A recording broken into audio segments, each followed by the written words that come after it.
Well, let's move on. And I don't really want to dwell on this because you said it's your least favorite race, but to the 2012 or 2020 trials, I should say. So Dylan and I both had you as locks. We talked the day of the race and going in, and I feel like we jinxed you. But then you were on there. I was listening to you on Kara Goucher's podcast, and you gave yourself 70%. So I didn't feel so bad. Um, and so the race obviously didn't go as planned, like for anybody. It was crazy out there. And so I noted after the race, you did a bunch of interviews and you said it took a few days to get over the process or to kind of get over so you could like almost process that post-race disappointment. So a lot of people on here have had disappointing races. I've had disappointing races. Can you give us some tips for kind of how you went through that processing?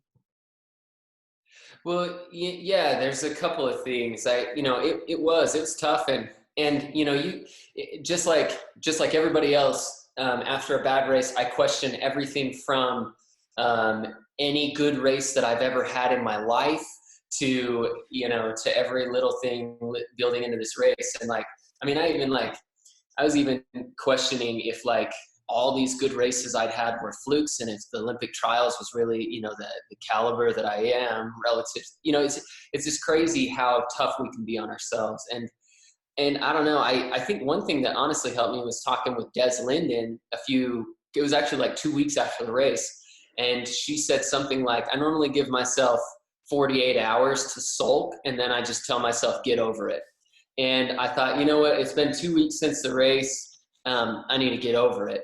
And, it was hard enough emotionally that like, I couldn't start to think about it because I was just too emotional about it. I couldn't think about it objectively, and I couldn't break it apart and try to analyze things that I did well or things that I did poorly. And then, Des telling me to get over it kind of was the kick in the pants that I needed. And I started to get over it.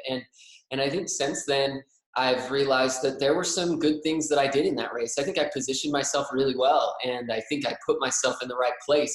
I think that, the race humbled me. I went in with high expectations. And when we hit halfway at 2:11 flat pace and there were 30 guys in this pack on these windy hills, I think I wasn't ready for that. I wasn't ready mentally to be running that hard and to race 30 guys. I was ready mentally to be running that hard and race 5 guys, or I was ready to be in a pack of 30 guys but feel really within myself. But I just wasn't prepared for that many guys to show up on that day and be like 30 guys racing for a spot on that team. I wasn't ready for that. And so I think it was a lesson to me that I wouldn't have told anyone before the race that like I was expecting this to come easy.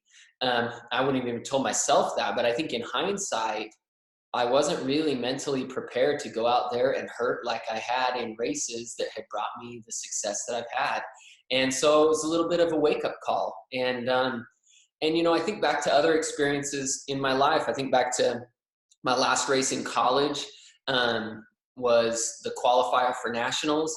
And I had developed a stress fracture in my leg a week before and decided to run the qualifier anyways.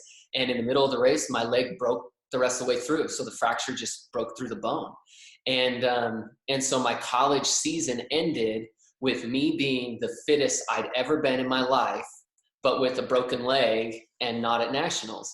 But I came home, I asked the doctor to spin me a waterproof cast, and I started swimming. And I hate swimming, but I started swimming with that cast, and I tried to stay fit. And probably 4 months after that, I ran the second marathon of my life, and I ran 2:14 and was really, really happy with it, and started to have some road success in the marathon. And so I think what I look at is opportunities to take wins from races that weren't good races. So the Olympic trials, to me, it wasn't a good race, but I can either chalk it up as a bad race and try to forget it, or I can look at the race and find some things that I did well and use those things that I did well to reinforce my confidence for the next race. Even though maybe there weren't a lot of things I did well, I think there are some things I did really well.